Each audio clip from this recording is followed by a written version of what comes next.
We're going to talk a little bit about soils today and on Wednesday, and we're going to talk about them and kind of get you an explanation of what soils are. I've changed my location, so yeah, totally different. So when we talk about soils, what we're actually talking about is soil, not dirt. Okay, so what's the difference? Dirt is misplaced soil.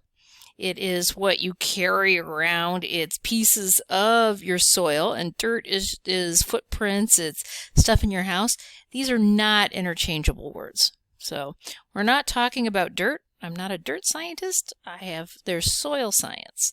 And I mean, there's probably dirt scientists out there, people who study transport of, stuff into your house, but we're not talking about that. We're talking about below the ground. We're talking about soils that are below the ground, and that's what we're going to be talking about today. So first of all, well, what is a soil? So, let's see if I can, I'm going to pause. So what is a soil? Well, a soil is an unconsolidated minerals or materials on the surface of the earth resulting from and influenced by time, parent materials, climate, organisms, and topography. Okay, so not all soils are created equal. So wherever you are in the world, there's going to be different soils, and different soils are going to be formed through different processes.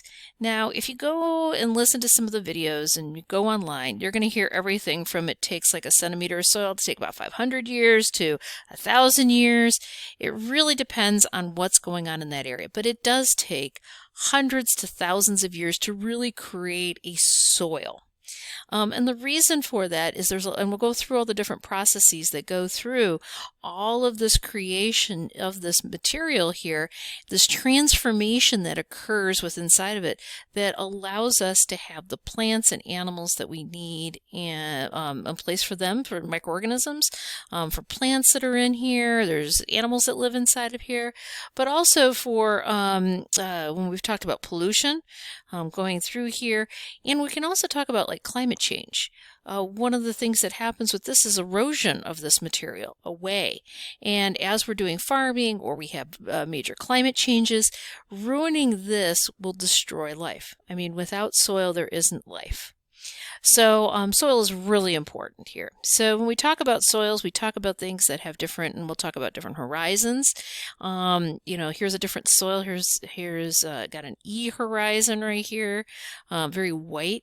And once you get an appreciation for soil, anytime there's a hole dug anywhere, I know I stop and I look and I'm like, oh, there's actually soil judging contests. So in the geography department here, Dr. Conan has a class that he goes in.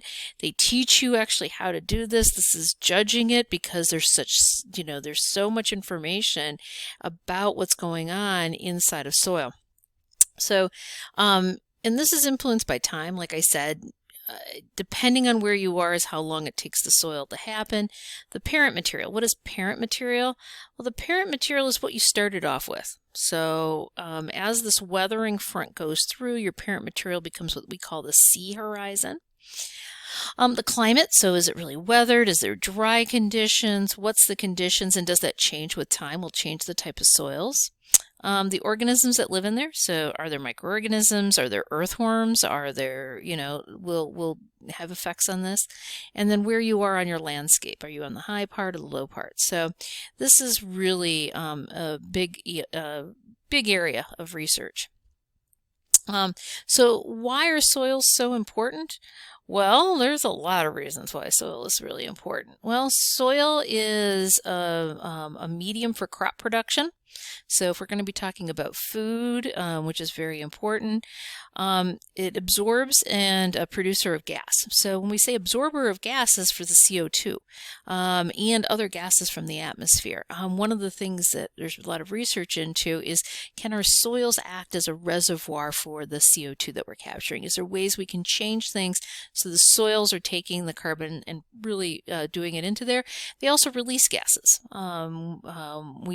If you've got anaerobic conditions we've talked about in organic material, you might be getting methane. So if we talked about very reducing conditions before. It's a medium for crop production for plants, so all plants live to grow in it. It's a home for organisms from plants to animals and others. There's a lot of animals that live below the ground. It's essential natural resource that we have. It filters water and waste. So when we talked a lot about water before, well, the soil is one of the things that acts as a filter. I talked about we've talked about Cancun and some of the research I've been doing down there with the cenotes. Well, there's no soil. There's no soil there. And since you have no soil, you have nothing that filters out a lot of the things. So soil becomes really important for our water quality. It's a source of construction. So when we talked about aluminum, it comes from bauxite, and a lot of times it comes from a basic aluminum-based soils. There's also certain types of soils that we need. It can be used for like cat litter, There's certain things that come out of that. Clays that we need for making pottery. Waste composter. So I've got a composter in my backyard. It helps to compost all the waste because all those microorganisms that are in there. And it also really here it's a snapshot of the geologic, climatic, biological, and human history. Because as we're looking at soils, we're going to see them change with the different geologies, the climate changes that are happening, human history. One of the interesting things is down at the U of I, down in Urbana-Champaign, is they've got a plot of land which has never been under crop production, a prairie, and right next to it prairie. And we can compare and contrast over this last 100 years of what effect does all that have on the soil. Like they've lost so much carbon that's into there, compaction that's happened, what's happened to the soil. And so we can actually see a history of the changes that humans have done to it. What stands out about the landscape? Well, in this picture here, one of the things that I was trying to point out, if you drive around, well, right now is a really good time to do this. So if you're bored and you want to do something, take a head out on the road and look at all the farm fields and see if you see color changes on the soil. And you'll notice that there's some areas that are more brown, and then there's areas that are more black in color, and they'll vary even over 3 feet. In the state of Illinois, we'll have 3 feet of elevation difference, and you'll see differences in color. So we have these low-lying areas that are all black. So why are the low-lying areas black and the upper parts kind of lighter brown? Well, I'll give you the answer here, but we'll go into more explanation over this lecture and next. But one of the reasons is this was the wetlands area. So this was where a lot of organic material accumulated. What happens when we have a lot of water? We have supersaturated water or saturated water where there's ponding where the wetlands were. So all water, and you have a lot of organic material. You get anaerobic conditions. You guys should know all of that. We've talked about it multiple times. And so that's what happens at the low end of the hills. And that the upper parts are really lighter in color because there wasn't an organic material accumulation there. So you'll see this around here. You'll see differences in color. A farm field is not one homogeneous color. Well, it can be. I mean, you can see that in some places. But one of the cool things is what they're doing right now is different areas inside of a farm field will need different amounts of pesticides and herbicides. Okay, so if they need different amounts of pesticides and herbicides, can we use color? And this is one of the things they do is they use the color of the soil in order where they should be applying more or less nutrients. So let's see, color. So what does color tell us about the soil and stuff?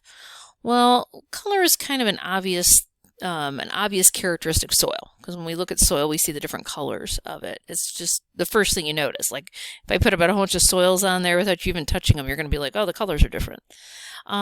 So the soil color is influenced by the oxidation state of iron and manganese. So iron oxides, you guys should know all of this about iron oxides now. So iron oxides are here. So the rust, we've talked a lot about this in class. When we have well-aerated and well-drained soils, you'll see things that are reds and browns and yellows like this and stuff. when it's very poorly or poorly drained, we'll get this grayish colors, these bluish colors in there. You'll see it very kind of gray. Even when you pull it out, you'll start to see little bits of brown, but it'll be very gray into there because it's reducing conditions, and we've talked about that before. And so you'll get these grayish soils with poor, you'll get iron oxides where it's well aerated, and so you can just look at the color in order to notice a difference between it.